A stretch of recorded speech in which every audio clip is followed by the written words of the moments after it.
Mukunda jewellers మొట్టమొదటి factory outlet ఇప్పుడు కూకట్పల్లి, కొత్తపేట్, సోమాజిగూడ మరియు ఖమ్మంలో. నమస్తే, నేను Keshav. Welcome to Suman TV. ఆంధ్రప్రదేశ్లోనే కాదు, ప్రపంచవ్యాప్తంగా ప్రఖ్యాతి చెందినటువంటి తిరుమల తిరుపతి ప్రసాదం చుట్టూ ఇప్పుడు వివాదం ముసురుకుంది. రిపోర్ట్లతో సహా ప్రస్తుత ప్రభుత్వం బయటపెట్టినటువంటి నేపథ్యంలో తిరుమల తిరుపతి ప్రసాదం తయారీలో జంతువుల కొవ్వు ఉపయోగించారనేటువంటి దుమారం దేశవ్యాప్తంగా చర్చనీయాంశం అవుతుంది. దీనిపైన చర్యలు ఏ విధంగా తీసుకునే అవకాశం ఉంది, వాస్తవానికి ఈ కల్తీ జరిగిందా లేదా అనేటువంటి అంశంపైన అధికార విపక్షాలు చేసుకుంటున్నటువంటి విమర్శల పరంపర ఇప్పుడు హైకోర్టు మేటెక్కింది. కోర్టు దీనిపైన ఎటువంటి డైరెక్షన్స్ ఇచ్చే అవకాశం ఉంది. ఈ అంశాలపైన విశ్లేషణ చూద్దాం. మనతో పాటు రాజకీయ విశ్లేషకులు లలిత్ గారు ఉన్నారు. లలిత్ కుమార్ గారు, నమస్కారం. నమస్తే కేశవ్ గారు. తిరుపతి ప్రసాదం అంటే ప్రపంచవ్యాప్తంగా ఒక ఖ్యాతి, ప్రత్యేకత ఉన్నటువంటి ప్రసాదం. అసలు ఈ కల్తీ జరిగిందనే దానికి వివిధ దశల్లో టెస్టులు ఉంటాయి, రకరకాల పర్యవేక్షణలు ఉంటాయి. అనేక మంది ఈ లడ్డు తయారీలో కూడా దాదాపు 600 మంది పాల్గొంటారనేటువంటి చర్చ ఉంది. ఇవన్నీ దాటుకుని కల్తీ జరిగింది అని నిరూపణ అవుతూ ల్యాబ్ రిపోర్ట్స్ కూడా వచ్చినాయి. దీన్ని ఏ విధంగా చూడాలి? ఇది రాజకీయ కోణంలోకి మరలుతున్నటువంటి సమస్యగా చూడాలా, లేదా తిరుమల తిరుపతి భక్తుల మనోభావాలను గాయపరిచేటువంటి సందర్భంగా చూడాలా? ఇక్కడ మీరు మొదట్లో వివాదం అన్నారు. వివాదం కాదు, ఇది వాస్తవం. కాబట్టే దీన్ని ముఖ్యమంత్రి సీఎం చంద్రబాబు నాయుడు గారు వెలుగులోకి తీసుకొచ్చారు. ఇది రాజకీయపరమైన అంశం అయితే లడ్డుతోనే రాజకీయం చేయనవసరం లేదు.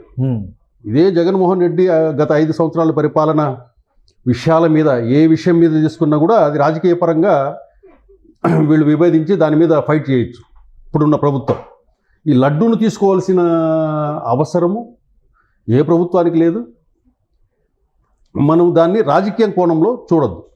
ఇప్పుడు చంద్రబాబు నాయుడు గారు కూడా అది రాజకీయ వేదిక మీద ఆయన చెప్పలేదు.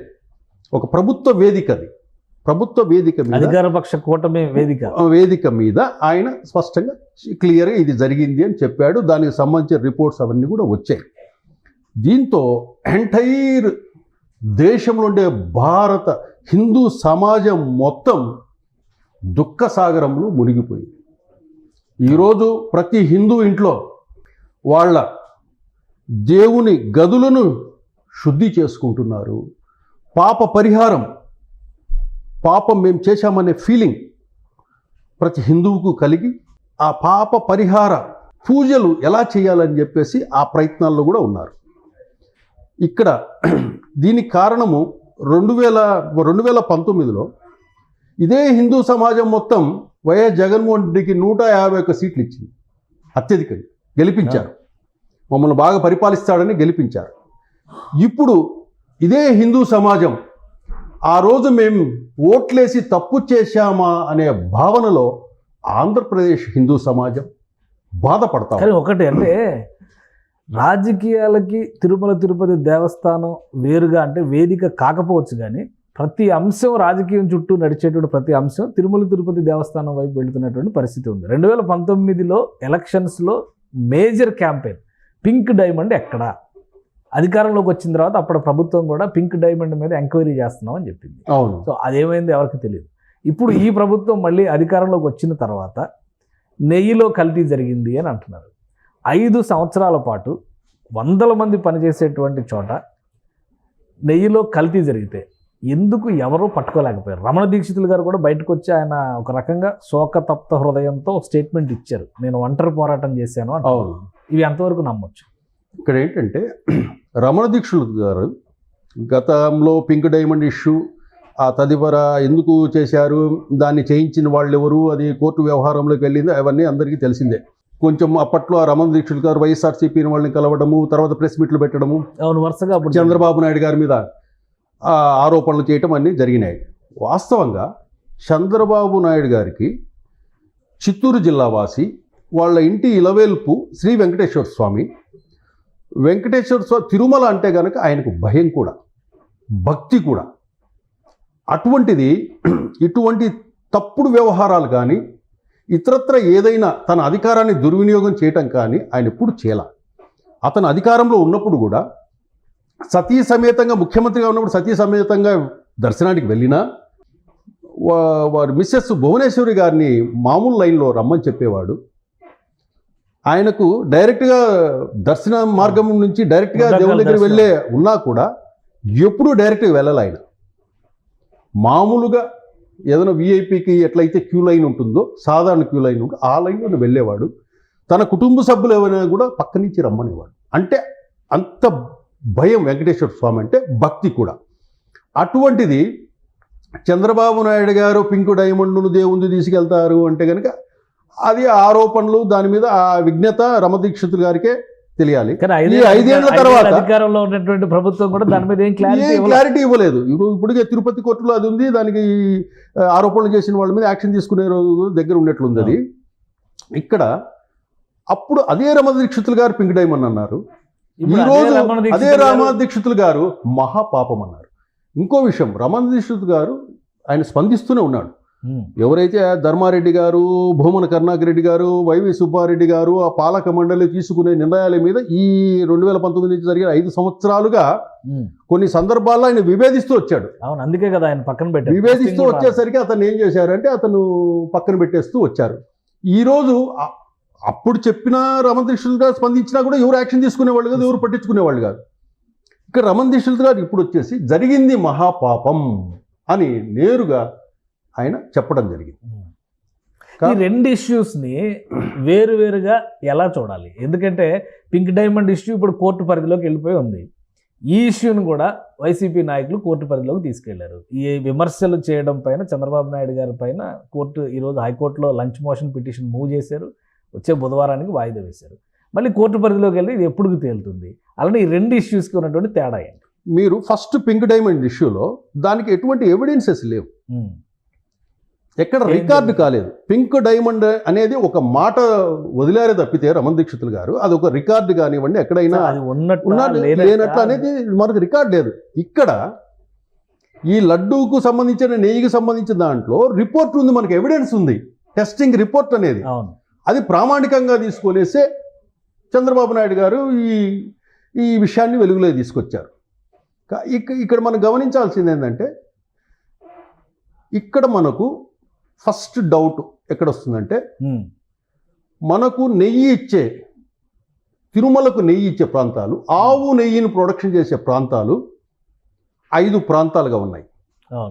ఒకటి తమిళనాడు నుంచి వస్తుంది, పంజాబ్ నుంచి వస్తుంది, విశాఖపట్నం నుంచి వస్తుంది, కర్ణాటక నుంచి వస్తుంది, చిత్తూరు నుంచి వచ్చేది. ఇప్పుడు చిత్తూరు డైరీ మూసేశారు కాబట్టి కర్ణాటక నుంచి బల్క్గా నెయ్యిని తెప్పించేవాళ్ళు. ఎందుకంటే మిగతా ఇతర ప్రాంతాల నుంచి ఎందుకు తెప్పించలేదని మీరు అడగచ్చు. అంటే పంజాబ్ నుంచి మనం తెప్పిస్తే ట్రాన్స్పోర్టేషన్ ఛార్జెస్ అడిషనల్గా యాడ్ అవుతాయి. దూర ప్రాంతం తమిళనాడు నుంచి తెప్పించవచ్చు కదా అనొచ్చు.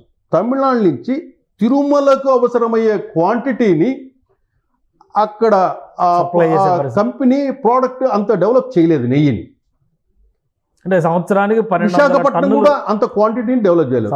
ఓన్లీ కర్ణాటక సంబంధించి అక్కడ మాత్రమే అంత మనకు కావాల్సిన క్వాంటిటీ, తిరుమలకు దేవునికి కావాల్సిన క్వాంటిటీని వాళ్ళు తయారు చేసిస్తారు. సంవత్సరానికి 1200 టన్నులు. ఇక్కడ గతంలో తిరుపతి డైరీ నుంచి, చిత్తూరు డైరీ నుంచి వచ్చేది, చిత్తూరు డైరీ మూసేశారు. మనకు దగ్గరున్న ప్రాంతం ఏంది? కర్ణాటక మాత్రమే. ఆ కర్ణాటకను వదిలేసి ఈ వైసీపీ ప్రభుత్వం వచ్చిన తర్వాత ఢిల్లీకి సంబంధించిన ఒక కంపెనీకి ఇచ్చారు. ఓకే, మీరు ఇప్పుడు అర్థం చేయాలి, అంత దూరం ఉన్న కంపెనీకి ఎందుకు ఇచ్చారు, వేటిని ప్రాతిపదికన ప్రామాణికంగా ఆ కంపెనీ ప్రొఫైల్ను చూసి ఇచ్చారు అనేది ఇక్కడ ఒకటి. ఇక్కడ వాళ్ళు చెప్పేది ఏంటంటే వైసీపీ రేటు గురించే మాట్లాడతారు. ఇక్కడ రేటు కాదు మనకు కావాల్సింది, క్వాలిటీ కావాలి. వెంకటేశ్వర స్వామి దగ్గర డబ్బులు లేక కాదు కదా, అంటే రేటు కోసం అంత బార్గెన్ చేసి విషయంలో కాంప్రమైజ్ అవుతుంది. నో, అతి తక్కువగా రేటు ఇచ్చే దాని దగ్గరికి ఎందుకు తీసుకెళ్లాలా? దేవుడి దగ్గర డబ్బులు ఉన్నాయి కదా, మంచి క్వాలిటీ తీసుకుందాం. క్వాలిటీ పారామీటర్స్ లో కూడా ఇది అనుకున్న ప్రమాణాలు మీరు ఢిల్లీ నుంచి చెప్పారు, వాళ్ళకి ఆ ప్రొడక్షన్ క్వాంటిటీ అంత క్వాంటిటీ ఇచ్చేది లేదు, ఉత్పత్తి చేయలేరు. వాళ్ళు ఏం చేస్తారంటే ఇంపోర్ట్ చేసుకుంటారు ఫారెన్ నుంచి. కొన్ని ముద్దలుగా కొన్ని ఆయిల్స్ ముద్దలుగా వస్తాయి, ముడి సరుకు దిగుమతి చేసుకుంటారు. ముడి సరుకుని చేసి దాన్ని ఒక టెంపరేచర్తో బాయిల్ చేస్తారు. బాయిల్ చేసిన తర్వాత ఏం చేస్తారంటే అది దేన్ని ఏది ఉంది, అది గేదెకి సంబంధించిందా, ఆవుకు సంబంధించిందా, ఇతర ఇతర జంతువులకు సంబంధించిందా ఏమిటనేది తెలియదు. మరిగించి ఏం చేస్తారంటే దాంట్లో కొన్ని కెమికల్స్ వేస్తారు. కెమికల్స్ వేసిన తర్వాత ఆవు నెయ్యి పచ్చగా కనపడుతుంది, గేదె నెయ్యి తెల్లగా కనపడుతుంది. పచ్చగా కనపడడానికి కెమికల్స్ని వాడతారు. కెమికల్స్ని వాడేసి ప్రొడక్షన్ ఇక్కడికి పంపించేవాడు. ఓకే. ఈ టెస్ట్ దీని వల్ల ఏమవుతుందంటే మనకు ఆ టెస్ట్లో ఏదైతే చేయించారో ఆ టెస్ట్ రిపోర్ట్ ప్రకారము దీంట్లో ఫ్యాట్. ఇప్పుడు రిపోర్ట్స్ ఉన్నాయి, మీరు అన్నట్టుగా పింక్ డైమండ్తో పోల్చడానికి దీనికి సంబంధం లేదు, దీనికి ఆధారాలు ఉన్నాయి, రిపోర్ట్స్ ఉన్నాయని అంటున్నారు.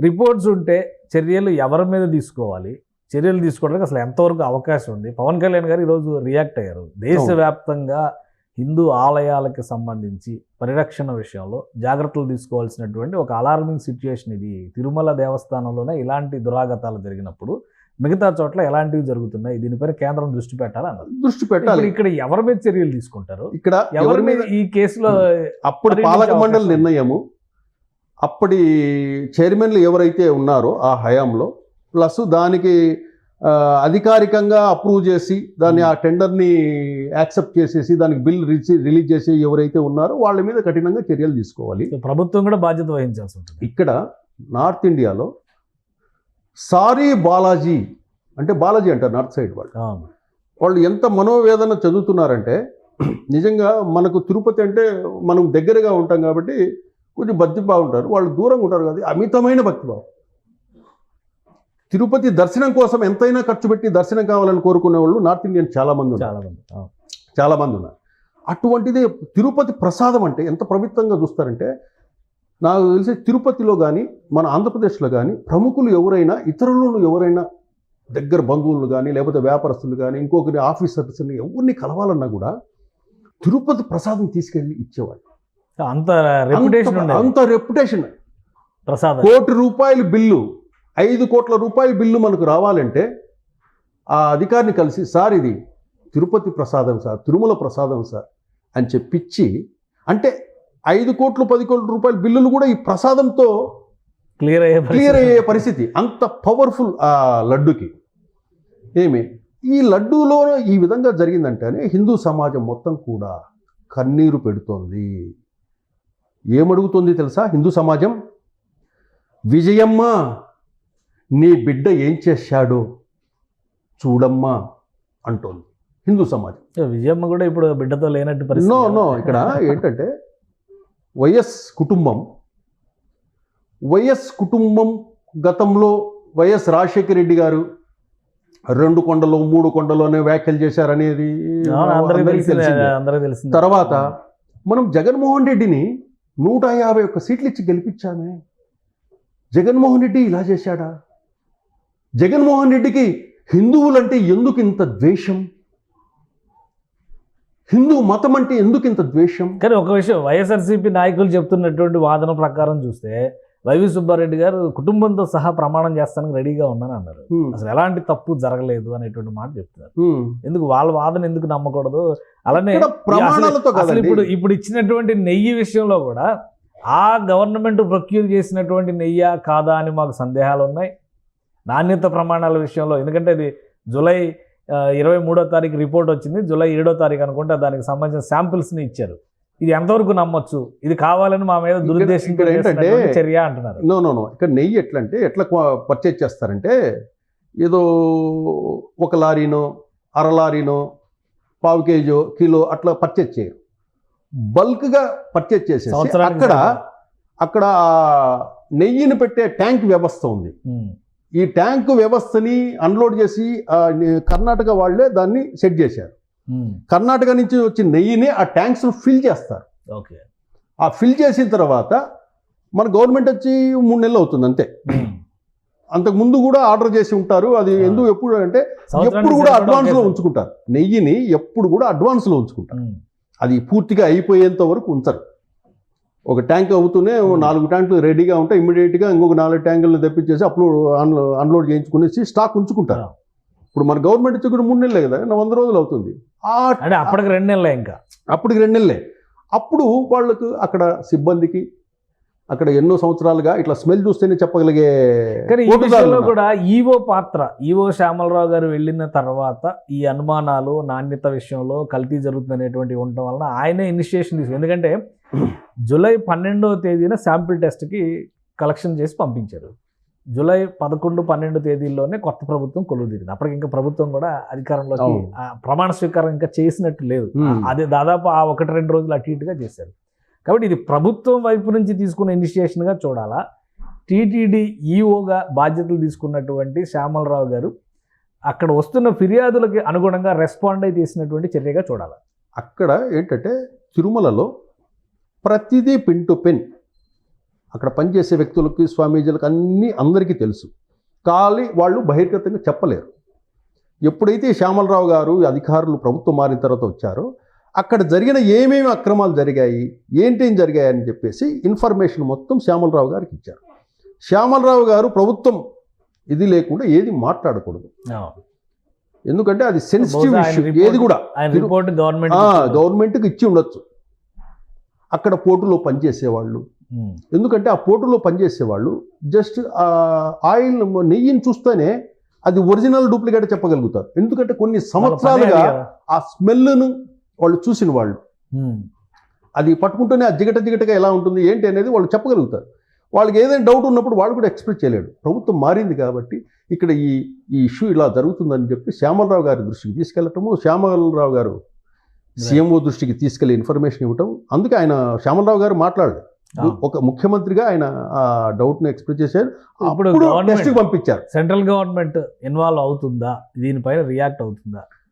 రియాక్ట్ కావాలి తప్పకుండా. ఎందుకంటే ఇది మన హిందూ దేశం, మన మెజారిటీ హిందూ సమాజం. ఇక్కడ ఇది జరిగినప్పుడు ఒక వెంకటేశ్వర స్వామికి సంబంధించిందంటే దేశవ్యాప్తంగా దీని మీద చర్చ జరుగుతుంది. దేశవ్యాప్తంగా హిందూ సమాజం ఏదైతే ఉందో వాళ్ళంతా ఆవేదన చెందుతున్నారు. వాళ్ళ మనోభావాలన్నీ బాగా దెబ్బతిన్నాయి. కాబట్టి సెంట్రల్ గవర్నమెంట్ దీన్ని ఇన్వాల్వ్ అయ్యి దీనికి సిబిఐ ఎంక్వైరీనా వేసి హై లెవెల్ అది ఇప్పుడు వచ్చే రిపోర్ట్స్ కూడా మనకు ఫ్యాట్ కంటెంట్ డిఫరెంట్ ఏంటి అనే ఫిష్ ఆయిల్ ఇవన్నీ చెప్పారు. దాన్ని బేస్ చేసుకొని అక్కడ ఎందుకు ఇచ్చారు, ఢిల్లీ సంస్థకి ఎందుకు ఇచ్చారు, వాటి మధ్య జరిగిన ట్రాన్సాక్షన్స్ ఏంటి, ఎందుకు ఇవ్వాల్సి వచ్చింది, ఇవన్నీ ఆరాధిస్తారు. ఆ ఇన్ఫర్మేషన్ వచ్చి ఎవరైతే అధికారులు ఉన్నారో ఇక్కడ పాలక మండలిలో ఒక నిర్ణయం ఒకరు తీసుకున్నట్టు సంతకాలు పెట్టండి, అందరు సంతకాలు పెట్టేవాళ్ళే. ఇప్పుడు ఆ పాలక మండలి మీద కూడా యాక్షన్ తీసుకునే అవసరం ఉంది. పాలక మండలి సభ్యులు ఎవరైతే ఉన్నారో పాలక మండలి సభ్యుల మీద కూడా, ఎందుకంటే యాక్సెప్ట్ చేసేది వాళ్ళే. ఒక మున్సిపల్ ఇష్యూలో ఏదైనా ఒకటి బిల్ పాస్ చేయాలంటే కార్పొరేటర్లు అందరి చేత సంతకాలు చేయిస్తారు. అట్లాగే పాలక మండలి చేతి కూడా ఇక్కడ మనం పలాని వాళ్ళకి టెండర్ ఇస్తున్నాము అంటే యాక్సెప్ట్ చేయండి అంటే పాలక మండలి సభ్యులంతా యాక్సెప్ట్ చేస్తారు. ఇప్పుడు వాళ్ళని కూడా బాధ్యుల్ని చేస్తారు. దీంతో లడ్డే కాదు, ఇక్కడ ఇంకొక అంశం కూడా వచ్చింది. జీడిపప్పు అంశం కూడా ఇప్పుడు వెలుగులోకి వచ్చింది. దాని మీద కూడా విచారణ చేయాలి అని చెప్పేసి తీసుకొచ్చారు. ఏదేమైనా ఈ 5 ఏళ్లలో జగన్మోహన్ రెడ్డి గారు చేసిన పరిపాలన, వీటి మీద ప్రజలు మొన్న 11 సీట్లు ఇవ్వటం, ఘోరంగా ఓడించటం, దాని వెనుక మనం అర్థం చేసుకోవచ్చు వాళ్ళ ఆ పరిపాలన ఎలా ఉంది, ఎందుకు 11 సీట్లకు పరిమితం చేశారు ప్రజలు అని. ఈరోజు హిందూ సమాజం మొత్తం ఏమవుతుంది, మేము తప్పు చేశామేమో ఆ రోజు, మమ్మల్ని క్షమించు గోవిందా అనే పరిస్థితి వచ్చిందా అంటున్నారు. ఆ రోజు మేమే ఓట్లేసి గెలిపించాం గోవిందా జగన్ని, మమ్మల్ని క్షమించు గోవిందా అని చెప్పి హిందూ సమాజం మొత్తం వెంకటేశ్వర స్వామిని వేడుకుంటాం. రైట్. థ్యాంక్ యూ లలిత్ గారు, మీ అభిప్రాయం తెలియజేసినందుకు. ఇది లలిత్ గారు చెప్తున్నటువంటి మాట. తిరుపతి లడ్డు ప్రసాదం విషయంలో ఖచ్చితంగా అవకతవకలు జరిగాయి అనడానికి ఆధారాలు ఉన్నాయి. పింక్ డైమండ్ తరహా కేవలం ఆరోపణలు మాత్రమే ఇవి కావు. కాబట్టి కేంద్రం జోక్యం చేసుకోవాల్సినటువంటి అవసరం స్పష్టంగా కనిపిస్తుంది. బాధ్యులపైన చర్యలు తీసుకోవాల్సినటువంటి పరిస్థితి కూడా ఉంది. న్యాయస్థానాలకి కేసులు పెట్టి వెళ్ళినంత మాత్రాన ఇందులో జాప్యం జరగడానికి వీల్లేదు. హై లెవెల్ కమిటీ వేయడం ద్వారానే భక్తుల మనోభావాలను పరిరక్షించాల్సిన అవసరం ఉందని ఆయన విశ్లేషిస్తున్నారు. ఇది స్పెషల్ డిస్కషన్. Keep watching.